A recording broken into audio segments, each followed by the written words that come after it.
믿음의 기초 계속 하고 있는데 오늘은 10번째 시간인데요. 예수님과 연합하는 세례라는 주제로 말씀을 준비하겠습니다. 여러분 다 아시겠지만 이 말씀을 우리 박찬동 목사님이 여러 우리 그 ICOC 교회의 여러 가지 그 성역 공부 시리즈를 우리 한국과 좀 연결된 걸로 준비를 했고, 그리고 이제 우리 목회자들 모든 전임들과 또 많은 교회 안에 많은 교회 대표자들과 그다음에 교회 운영위원들과도 다 공유한 그런 것을 다 공유했고, 지금 계속 업데이트를 해서 각 교회별로 믿음의 기초를 다시 한번 세우자라는 주제로 진행하고 있습니다. 우리는 벌써 10번째고요. 세례에 대한, 특히 예수님과 연합하는 세례에 대해서 말씀을 나누도록 할게요. 우리가 이제 순서상은 9번째고요. 이제 회개와 세례, 그다음에 제자도, 그다음에 성령의 사역, 마지막 이제 교회, 이렇게 순서로 조금 바뀐 순서가 있음을 기억하면 좋겠습니다. 자, 하나님의 은혜 그리고 새로운 삶이라는 게 연결되어 있다라는 것이 이 공부의 중심입니다. 십자가 사역, 예수님 십자가를 돌아가신 것은 우리에게는 은혜로운 선물이죠. 우리가 노력해서 얻은 것이 아니라 하나님의 은혜, 하나님이 모든 죄인들을 위해서 값없이 주는 선물로 예수님의 십자가를 주셨습니다. 그래서 이것을 우리가 우리 파트에서는 믿음으로 받아들이게 되면 새로운 삶이 시작되죠. 우리가 노력해서 얻은 건 아니지만 그것을 하나님의 은혜를, 십자가를, 사랑을 믿음으로 받아들이게 될 때 우리는 그 받아들이게 되는 것을 통해서 새로운 삶이 시작된다고 할 때 그 결정이 바로 세례라는 것이죠. 하나님을 떠난 타락한 삶에서 하나님과 회복된 삶으로, 그러니까 나 중심의 삶, 우리가 중심이 되면 공허하게 되고요, 우리가 중심으로 되면 죄짓게 되고요, 우리가 중심으로 되면 이기적으로 되기도 많고 교만하게 될 때도 많고 열등하게 될 때도 많죠. 우리가 중심이 될 때 사실은 중심되면 될수록 대단히 불안해집니다. 하지만 우리 안에 중심에 하나님과 나 균형 잡힌 그런 관계가 생겼을 때, 은혜와 믿음이 연결될 때, 그리고 십자가와 부활이 연결될 때, 그것이 우리 삶에 연결된 삶으로 돌아갔을 때는 우리한테 큰 회복된 삶으로, 건강한 삶으로 우리가 시작될 수 있다는 것을 의미하고 있습니다. 그래서 십자가 은혜에 반응하는 길은 새로운 삶의 시작인데 그것이 바로 세례, 침례라고 볼 수 있습니다. 너무 유명한 구절이니까 같이 한 목소리로 읽어보도록 할게요. 사도행전 2장 36절부터 41절입니다. 그러므로 시작. 그러므로 여러분 이 일을 분명히 하십시오. 여러분이 십자가에 못 박아 죽인 이 예수님을 하나님께서는 주와 그리스도로 삼으셨습니다. 사람들은 이 말을 듣고 마음에 찔려 베드로와 다른 사도들에게 형제들 우리가 어떻게 하면 좋겠소 하였다. 그래서 베드로가 그들에게 말하였다. 여러분 모두 회개하고 예수 그리스도의 이름으로 세례를 받아 죄 사함을 받으십시오. 그러면 성령을 선물로 받을 것입니다. 이 밖에도 베드로는 많은 말로 증거하며 그들에게 이 타락한 세대에서 구원을 받으라고 권하였다. 아멘. 우리가 너무나 잘 이해하고 있고 또 우리 교회의 가장 아름다운 모습의 지향점이기도 합니다. 베드로가 사도행전 2장에 보면 기도하고 난 다음에 모든 기도하던 마가의 다락방에서 기도했던 제자들, 인도자들뿐만 아니라 모든 제자들이 성령이 가득 차게 받았고, 성령이 가득 받은 그 제자들이 또 사도들이 가서 예수님을 증거하는 시간, 말씀을 증거하는 시간을 가졌죠. 그리고 공공연하게 무서워하는 것이 아니라, 두려움에 가득 찬 게 아니라 성령에 가득 차서 사람들 앞에 담대하게 예수님이 여러분을 대신해서 십자가에 못 박아 죽었다고 선언합니다. 베드로가 되게 강해졌죠. 대담해졌습니다. 그것은 십자가의 예수님과 부활한 예수님을 같이 봤기 때문이죠. 네, 우리도 좀 이해해봤으면 좋겠어요. 우리한테 능력이 있는 것이 아니라 예수님이 십자가에 지셨다가 예수님이 부활한 것을 믿음으로 우리가 받아들인다면 우리가 두려워하기보다는 사랑하려고 노력할 거고요, 채우기보다는 나눠주려고 노력할 거고요, 뭔가 중압감에 묻혀져 있는 것보다는 조금 자유로워지는 삶을 가게 됩니다. 사람들이 담대하게 베드로가 말씀을 전했을 때 마음에 찔렸다고 반응합니다. 그리고 우리가 어떻게 하면 좋겠어라고 물어봤을 때, 그러니까 이 사람들은 이미 신앙심이 있었고 또 순례자의 길을 갔다가 이 예루살렘에서 이 말씀을 듣고 나서 반응하게 됩니다. 그때 베드로가 이렇게 말하죠. 여러분 모두 회개하고 예수 그리스도의 이름으로 세례를 받아 죄의 사함을 받으십시오. 그죠? 믿음도 있어야 되고 찔림이 있을 때 회개하고 그 회개의 결정을 내린 사람에게 우리는 세례를 주면서 세례를 받으면서 죄의 용서함을, 죄가 씻김을, 새로 태어난 것을 경험하죠. 그리고 나서 우리는 그렇기 때문에 그때 성령님을 선물로 받습니다. 우린 참 그래서 세례가 중요한 교회이기도 하죠. 아까도 잠깐 설명했지만 우리 임조 형제의 세례가 얼마나 큰 격려가 됐는지 나중에 우리 임효정 목사님한테 들었더니 우리 조현정 사모님은 막 감동을 많이 받아하는 모습을 갖고 아들 세례 주면 참 격려할 것 같잖아요. 꿈꾸는 모습 중에 하나입니다. 베드로는 이 밖에도 많은 말로 증거하면서 이 타락한 세대에서 구원을 받으라고 권하였다고 얘기를 합니다.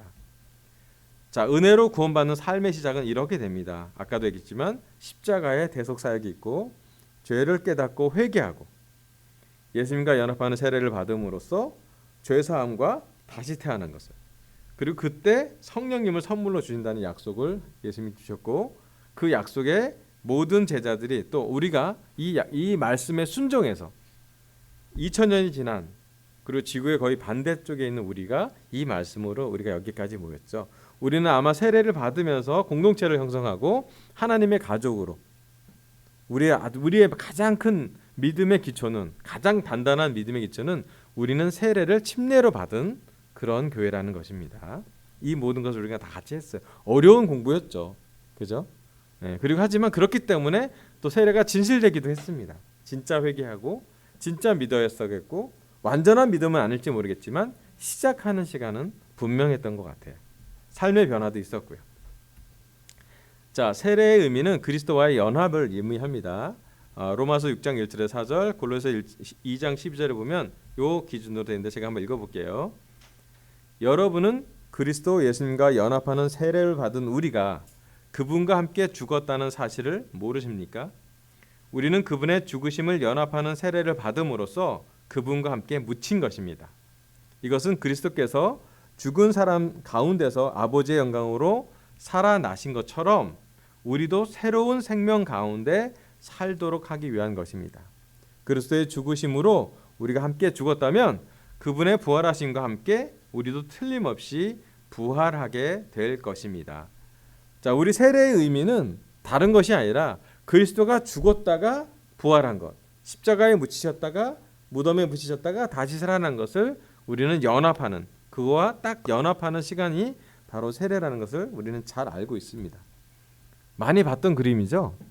네, 예수님이 십자가에 돌아가셨고 우리 죄를 다 대신해서 채찍 맞고 피 흘리고 돌아가셨을 때 또 무덤에 3일 동안 묻히셨고 부활하셨던 것처럼 우리의 옛 삶을 그리스도와 함께 십자가에 죽고 그리스도와 함께 묻히고 그리스도가 살아난 것처럼 우리가 새 삶으로 태어나는 것을 우리는 침례, 세례, 몸이 다 잠기는 세례로 우리의 삶으로 경험했습니다.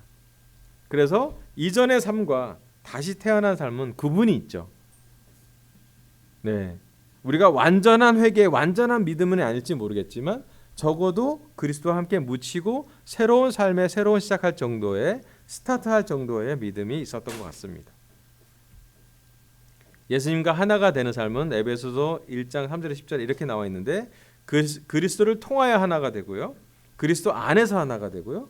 그리스도와 함께 있을 때 우리가 하나가 되죠. 이 모든 건 우리의 세례, 우리의 침례를 통해서 우리가 그리스도가 하나가 된다는 것이죠. 감히 죄 많은 우리가 회개하려고 노력할 때, 또 믿음으로 은혜를 받으려고 노력할 때 그리스도를 통하여 그리스도 안에서 그리스도와 함께 사는 삶을 선택하게 됩니다. 이거 되게 중요해요. 우리가 그리스도가 없으면 우리 삶이 아무것도 아니라는 것이에요.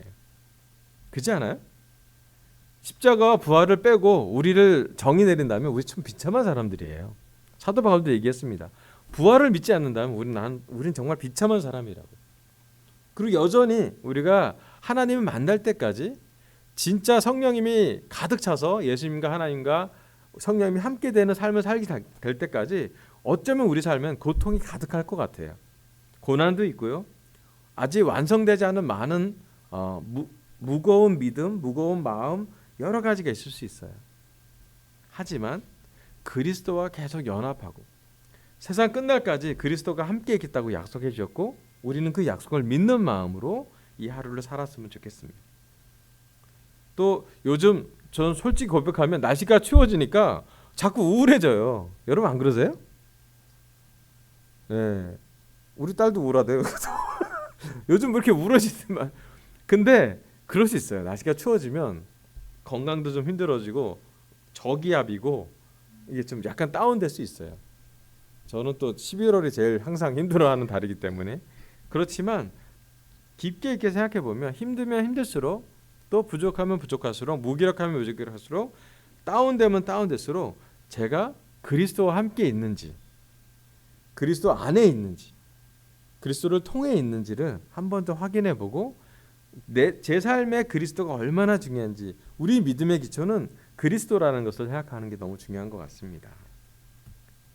자, 그리스도와 연합하는 세례 하나님의 자녀이자 상속자인데요. 우리 갈라디아서 3장 26절 29절을 같이 한번 한 목소리로 읽어보면 좋겠습니다. 갈라디아서 3장 26절 여러분은 시작 여러분은 다 믿음으로 그리스도 예수님 안에서 하나님의 아들이 되었습니다. 누구든지 그리스도와 연합하는 세례를 받은 사람은 그리스도로 옷을 입은 것입니다. 여러분은 다 그리스도 예수님 안에서 하나가 되었으므로 유대인이나 그리스 사람이나 종이나 자유인이나 남자나 여자나 차별이 없습니다. 여러분이 만일 그리스도에게 속한 사람이라면 여러분은 하나님의 후손이며 하나님이 약속하신 것을 받을 상속자들입니다. 아멘. 사도 바울은 갈라디아서에서 이렇게 명확하게 얘기합니다. 여러분은 다 믿음으로 그리스도 예수님 안에서 하나님의 아들이 되었다고요. 하나님의 아들, 딸이 됐다는 얘기는 그 과정이 그리스도와 연합하는 세례를 받는 것이 그 과정이었다고 선언합니다. 그리고 그리스도와 연합하는 세례를 받은 사람은 그리스도로 옷을 입는다고 표현합니다. 그리고 그것은 그리스도 예수님 안에서 우리가 하나가 되었다고 얘기하는 것이죠. 그 다음에 아주 구체적으로 차별이 없음을 선언합니다. 대단한 선언이에요. 그 당시 분명히 유대인이나 그리스 사람, 이방인에게 차별이 있었습니다. 분명히 있었죠. 심지어 교회 안에서도 갈라디아 교회 안에서도 차별이 있었던 것으로 보여집니다. 그런데 없다라고 선언합니다. 왜냐하면 그리스도와 연합하는 세례가 그 동등함을 이야기하죠. 종이나 자유인이나 차별이 있습니다. 있죠? 여러분 그때 종과 자유인에 분명히 차별이 있고요. 우리나라도 불과 200년 전에는 종이 있었습니다. 분명한 차별이 넘어갈 수 없는 차별이 존재하는 것이 어쩌면 수천 년 동안의 차별이 존재하는 것이 바로 우리 삶이었습니다. 하지만 사도 바울은 선언합니다. 그게 차별이 없다고요. 너무 이상적인 얘기일 수도 있습니다.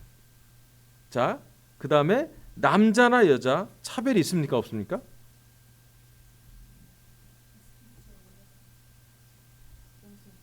아이고, 최근에도 있지 않습니까, 여러분?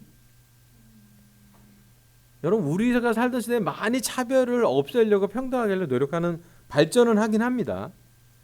그렇지만 얼마나 점진적으로 수천 년을 남자와 특히 여성들이 많은 차별을 살았는지. 요즘은 또 반대로 역차별이 있기도 하죠. 세상을 살면서 차별을 많이 보게 되고 차별받는 삶을 살게 됩니다. 부유한 사람, 가난한 사람, 또 어떤 권력이 있는 사람, 권력이 적은 사람, 차별이 존재하는 사회를 벗어나 본 적이 없는 것이 우리 삶일 수도 있습니다. 하지만 사도 바울은 선언합니다. 만약 우리가 그리스도에게 세례를 받은 사람이라면 차별이 없다고요. 우리가 모두 하나님의 아들과 딸이고 우리는 모두 하나님이 약속하신 것을 받을 상속자입니다. 이 말은 오래 한 것이 아니라 2000년 전에 진짜 역대 차별이 가장 큰 사회였던 한 곳에서 사도 바울은 이 말씀을 선언합니다. 그리고 제자들이 또 그리스도를 침례로 받은 그리스도를 세례 받은 사람은 이 말씀을 믿는 것으로 그 삶을 움직여 갔습니다. 많은 고난도 있었고요. 핍박도 있었고 어려움이 있었지만 이것을 지켜냈습니다. 그리고 이것은 정말 숭고한 가치를 갖고 있습니다. 저는 그 중심이 우리로 하여금 우리가 자유롭게 되는 것, 우리로 하여금 우리가 차별을 없게 만드는 것은 세상에서 얻을 수 있는 것이 아니라 그리스도와 함께 있을 때, 그리스도와 함께 연합하는 세례를 받을 때, 또 거기서 벗어나지 않을 때, 그리스도를 통해서 그리스도 안에서 그리스도와 함께 있을 때 저희는 차별이 없는 것을 이해하게 됩니다. 너무 중요한 것 같아요. 자, 그래서 바울이 세례를 받습니다. 사도행전 22장 7절에 16절은 이 말씀이 기록되는데 제가 읽어볼게요. 그러고서 아나니아는 나에게 이렇게 말했습니다. 우리 조상들의 하나님이 당신을 택하여 그분의 뜻을 알게 하시고 의로우신 그리스도를 보게 하셨으며 그 의로우신 분이 하신 말씀을 듣게 하셨습니다. 이것은 당신의 그분이 증인이 되어서 보고 들은 일을 모든 사람에게 말하게 하기 위한 것입니다. 이제 망설일 이유가 어디 있습니까? 어서 일어나 주님의 이름을 불러 세례를 받고 당신의 죄를 씻어 버리십시오. 아멘. 사도 바울이 세례를 받는 장면이에요. 아나니아가 가서 예수님을 전했고 그 예수님이 눈이 멀었던 사도 바울에게 죄를 용서받는 세례를 받으라고 이야기를 했습니다. 그리고 세례를 받고 사도 바울은 완전히 변하죠. 그리스도를 핍박하던 사람에서부터 그리스도를 전하는 사람으로. 아마 1세기 사도들의 세상 또 초대교회에서 1세기 교회에서 가장 큰 변화가 있다면 그리스도를 핍박했던 사도가 바울이 그리스도를 전하는 사도가 됐다는 것이 가장 큰 변화 중에 하나라고 말할 것입니다. 바울의 세례 장면 그래서 사도행전에 기록되어 있습니다. 그 다음에 이디오피아 고관도 세례를 받죠. 사도행전 8장 35절부터 38절 제가 한번 읽어볼게요. 그러자 빌립은 그 성경 말씀에서부터 시작하여 예수님에 대한 기쁜 소식을 자세하게 설명해 주었다. 그들이 길을 가다가 물 있는 곳에 이르렀을 때 그 공안이 여기 물이 있는데 나도 세례를 받을 수 있습니까? 하고 물었다. 빌립이 그에게 당신이 진심으로 믿는다면 받을 수 있습니다. 하자 그는 예수 그리스도가 하나님의 아들이라는 것을 내가 믿습니다 하고 말하였다. 그는 마차를 멈추게 하고 빌립과 함께 물로 내려가 빌립에게 세례를 받았다. 아멘. 세례 장면에서 아주 특별한 케이스 중에 하나입니다. 자주 있는 세례 장면은 아니에요. 마차에 있는 이디오피아 고관이 마차에 빌립에 물어봤을 때 이 말씀이 잘 이사야 말씀이 이해가 됩니까? 라고 물었을 때 이해가 안 됩니다. 설명해 준 사람이 없는데 어떻게 이해할 수 있겠습니까? 라고 했을 때 빌립이 쫙 설명을 해줬대요. 특히 예수님에 대해서 설명을 했죠. 그랬더니 그 고관이 기쁘게 여기 나가 물인데 나도 세례 받을 수 있겠냐고 반응했고 그리고 진짜 믿는다면 세례 받을 수 있는다라고 얘기했을 때 이 사람은 입으로 선하는 고백을 합니다. 예수 그리스도가 하나님의 아들이라는 것을 내가 믿습니다라고 했더니 정말로 세례를 받죠. 되게 큰 사건이기도 합니다. 이게 이제 북아프리카 쪽 알렉산드리아 지역에 큰 말씀이 전해지는 기점이라고 보는 전승이 있습니다. 사실은 이 장면도 세례인데 되게 특별한 세례를 볼 수가 있습니다. 자, 마지막 말씀이기도 한데요. 세례는 시작이고 그리스도 삶에 연합하는 삶은 끝까지 가야 되는 거죠. 스타팅 라인과 엔딩 라인 갈 때 우리는 세례가 시작이고 마지막 끝까지 할 때까지 우리는 연합하는 삶으로 세례받은 것을 잘 지켜나가는 것입니다. 빌립보서 3장 8절부터 11절 이건 같이 한번 읽어볼까요? 내가 모든 것을 잃어버린 것처럼 여기는 것은 내 주 그리스도 예수님을 아는 지식이 훨씬 더 가치가 있기 때문입니다. 나는 그리스도를 위해 모든 것을 잃어버렸습니다. 내가 그 모든 것을 쓰레기처럼 여기는 것은 그리스도를 얻고 그분과 완전히 하나가 되기 위한 것입니다. 내가 원하는 것은 그리스도를 바로 알고 그분의 부활의 능력을 체험하며 그분의 고난에 참여하고 그분의 죽음을 본받아 어떻게 해서든 나도 부활하는 것입니다. 아멘. 사도 바울은 빌립보 교회에 명확하게 말씀을 전했습니다. 나는 세상의 것을 잃어버린 것처럼 내려놓는다고요. 왜 그러냐면 내 주 그리스도 예수님을 아는 지식이 훨씬 더 큰 가치가 있기 때문에. 그리고 내가 세상에 있는 많은 것들을 쓰레기처럼 여기는 것은 그리스도 때문에 그렇다고 그런 얘기를 선언합니다. 그리고 그가 진짜 원하는 것, 그의 마음의 간절한 원함이 뭐냐면 그리스도를 바로 알고 그분의 부활의 능력을 체험하며 그분의 고난에 참여하고 그분의 죽음을 본받아 어떻게든 나도 부활하는 것. 어쩌면 이것이 세례받은 우리 제자들, 그리스도가 하나가 되는 사람, 죄의 용서를 받고 심례를 받고 성령을 선물 받는 우리 모두에게 다 적용되는 말씀입니다. 여러분, 우리가 세례는 시작일 뿐이고 어떻게 구원을 이루어 나갈 것인지, 여러분, 우리가 점점점 시간이 가면 갈수록 그리스도를 더 많이 알아가는 과정이라고 생각하시면 좋겠습니다. 많이 알 수도 있고요, 깊게 알 수도 있고요, 개인적으로 친밀하게 될 수도 있죠. 사도 바울은 얘기합니다. 부활의 능력을 체험하고 싶긴 한데 그 전에 먼저 하는 게 뭐냐면 그분의 고난에 참여하는 것이라고요.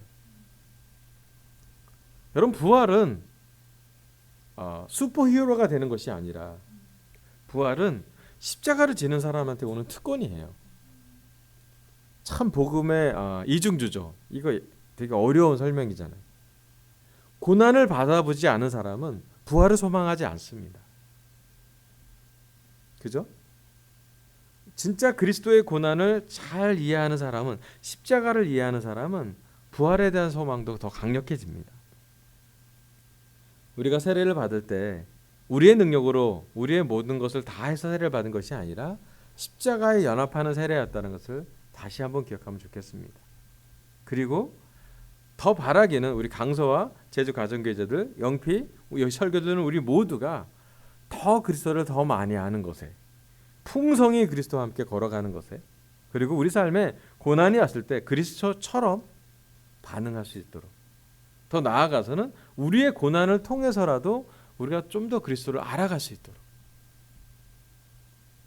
그게 우리의 구원을 이루어가는 것이라고 생각이 듭니다. 저는 개인적으로 점점점 사도 바울의 삶을 보면 약해져 가는 사도 바울을 봅니다. 사도 바울이 처음에 너무 강력했어요. 내가 12사도보다 더 많이 일했습니다라는 기록이 써 있습니다. 하지만 고린도 전서를 쓸 때랑 사도 바울과 고린도 후서를 쓸 때 사도 바울은 분명히 변화가 있죠. 자, 세례는 시작이었지만 그의 과정에서는 더 위대해지고 더 교만해지고 더 권력이 있어지는 것이 아니라 더 작아지고 더 부드러워지고 더 연약해지고 더 많은 고난이 그를 힘들게 했지만 더 놀라워진 건 뭐냐면, 그래서 사도 바울이 한 사람이라도 더 구원할 수 있는 마음이 생기고, 옳고 그름만 전하는 것이 아니라 동감하는 마음이 생기고, 그리고 이방인들에게 말씀을 전하고도 교만해지지 않고 끊임없이 겸손하게 하나님의 능력이라고 말할 수 있는, 고백하는 사람이 되었다는 거죠. 그리고 그의 마지막 삶이 죽을 때까지 그리스도와 연합하는 것을 놓치지 않았다는 것이에요. 제가 개인적으로 느끼는 건 뭐냐면, 오래 달리기 하는 마라톤도 시작하는 건 다 시작할 수 있어요. 힘차게 시작해요, 사실은. 근데 중요한 건 완주죠. 마지막까지 가는 사람이 더 중요한 것이라고 생각이 듭니다. 천천히 가도 되고 좀 늦게 가도 되고 힘들게 가는 과정이 있지만 중요한 건 완주까지 가는 삶이죠. 우리가 예수님의 제자로 세례받았다는 건 너무 박수치지만 사실은 가장 큰 박수는 마지막에 완주하는 사람한테 하는 박수여야 돼요. 제일 큰 박수는 우리가 믿음의 싸움을 끝까지 놓치지 않고, 구원을 놓치지 않고 마지막까지 가는 것에 있습니다. 아멘. 그리고 여러분이 함께 있는 것에 너무 감사하고, 제 구원을 이뤄가는 것에 저 혼자 할 수 없기 때문에 교회를 주셔서, 강서를 주셔서, 제주 가정교회를 주셔서, 영피를 주셔서 우리가 함께 구원을 이뤄가는 것이 너무너무나 소중하다는 생각이 듭니다. 우리의 삶은 끝까지 가야 되는 삶이라는 것을 기억하면 좋겠습니다. 자, 그래서 이것이 바로 세례의 말씀이었어요.